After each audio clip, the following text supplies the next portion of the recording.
Royal Caribbean's Icon of the Seas is just about a month away from debuting, and I wanted to show you what to expect on the newest and largest ship in the world. On November 28, 2023, the new cruise ship was finally delivered to Royal Caribbean after spending over 900 days under construction in Finland. The Icon of the Seas departed the shipyard in Finland and went to Spain, where it stopped to load provisions and crew members. The Icon of the Seas will head to Puerto Rico first and then Miami shortly thereafter. The ship will sail year-round out of Miami in 2024, alternating between the Eastern and Western Caribbean itineraries, with 4 different routings available for departures between January 2024 and April of 2025. Each itinerary includes a stop at Royal Caribbean's private island, CocoCay, which includes free beaches and dining, or extra paid features such as the water park and zip lines. Other stops include such destinations as St. Thomas, St. Maarten, and popular Mexican resort areas like Cozumel and Costa Maya. The Icon is as long as 3.5 football fields, meaning it takes almost 15 minutes to walk from one end of the ship to the other. With 20 decks, the ship is taller than the Eiffel Tower. Icon of the Seas has 2,805 staterooms that can accommodate a maximum of 7,600 guests. It will have more cabins to cater to larger families, thanks in large part to the new room designs. This means that if you have a larger family, you may not have to book more than one stateroom anymore. This is a truly massive ship. With 8 separate neighborhoods and over 40 bars and restaurants on board, with 23 of them being completely new to Royal Caribbean. The Icon will definitely be busy, but there's enough to keep everyone entertained without huge crowds forming, including 7 different swimming pools, 6 record-breaking water slides, separate splash parks for the kids and babies, and so much more. Like I mentioned, the Icon of the Seas has 8 neighborhoods with something to do in each of them.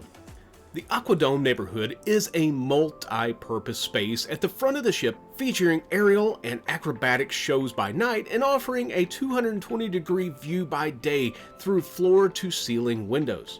The shows that they put on in the Aqua Theater on other ships, like the Wonder of the Seas, are absolutely amazing. I can't wait to see what the Icon has in store for the Aqua Theater entertainment. The Aquadome neighborhood is also home to new dining venues, a lounge, and new staterooms. The Aquadome area isn't the only area where you can find entertainment. In addition to the Aquadome venue, there's a separate ice skating rink, plus a theater that will feature Icon's version of The Wizard of Oz, among many other shows. Another neighborhood is Central Park. This is a popular neighborhood also found on the Oasis-class ships, and is an open-air garden neighborhood featuring a variety of restaurants and venues, including a jazz club and a walk-up sushi bar. On the Icon, you will find the largest, luscious Central Park yet, an open-air nature retreat with over 13,000 tropical plants and trees lining the winding pathways and climbing 4 walls that are 5 decks high.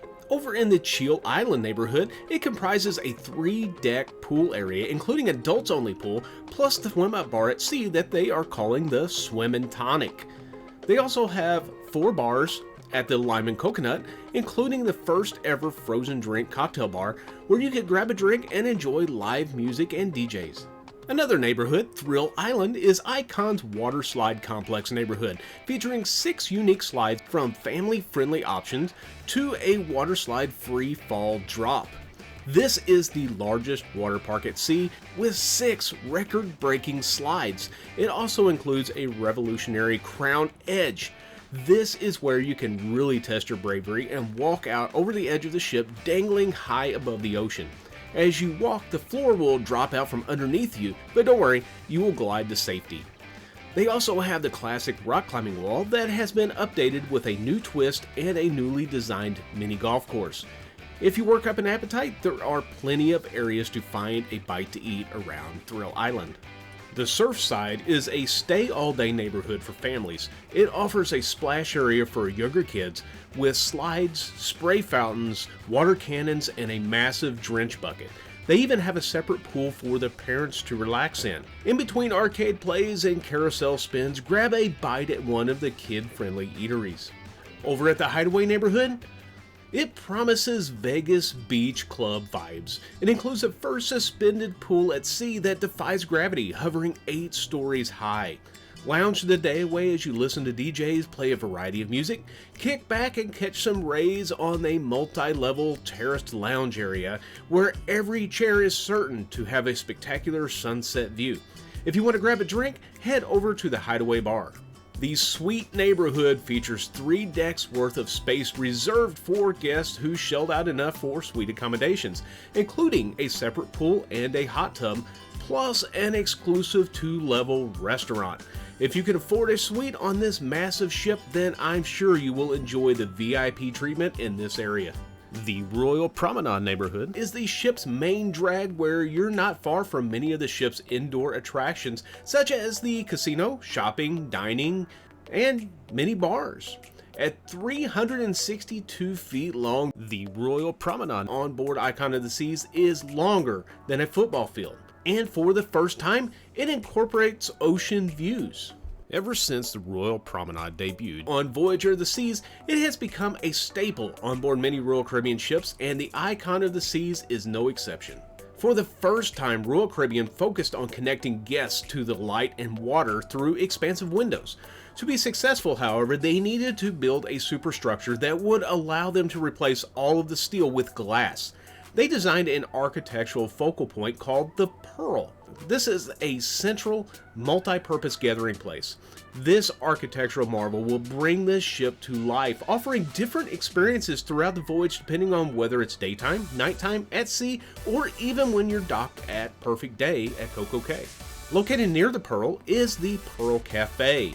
This is the evolution of the Cafe Promenade concept that has complimentary coffee and food. The Pearl Cafe serves freshly toasted croissants, hot chocolate croissants, croissant sandwiches, sweets, and other specialty desserts. Many Royal Caribbean ships have a Royal Promenade, but this version of the Promenade is easier to get around. You can easily get between Deck 5 and 6 or head upstairs to Central Park on Deck 8. Plus, there's an escalator from the Promenade to get you down to the casino and the gangway on port days. There are many venues around the Promenade, including Giovanni's Italian Kitchen and a wine bar. There will also be a dueling piano bar, Sereno's Pizza, Point and Feather Pub, Spotlight Karaoke, Boleros, and Schooner's Bar. Royal Caribbean's well-known complimentary pizza at Sereno's will have a tweak that aims to improve the flow and help reduce some of the lines. The plan is to get away from having switchbacks and queues by giving the space a larger footprint. The hope is that the lines will be shorter. Located on Deck 6 is Dueling Pianos. It's Royal Caribbean's first double pianist bar, where the 2 performers take requests and involve guests in the musical fun. The location of Dueling Pianos is right next to the Attic Comedy Club on the Royal Promenade. This is designed to bring more entertainment and energy into the Royal Promenade area. As with most cruise ships, Icon will offer a wide variety of eating options, ranging from buffet-style offerings to a specialty dining that does cost extra. With over 20 unique dining options, there is something for all appetites. On a ship this large, it's no surprise that just about every popular cuisine is going to be available. The Icon is a game changer for the cruise industry, and we can't wait to get on it and experience all it has to offer. We've been on both large and small ships, and we enjoy them both for different reasons. Royal Caribbean isn't stopping with the Icon of the Seas. They have already announced the Star of the Seas. It's another Icon-class ship that will set sail in 2025. The Utopia of the Seas, which is another Oasis-class ship, similar to the Harmony and the Wonder of the Seas, will set sail in the summer of 2024. We plan to get on as many of these as we can to bring you first-hand information about these ships. If you would like to see those videos in the future, be sure to subscribe and ring that bell so you get notified of our videos when they do come out. I want to thank you so much for watching, and we will see you on the next adventure.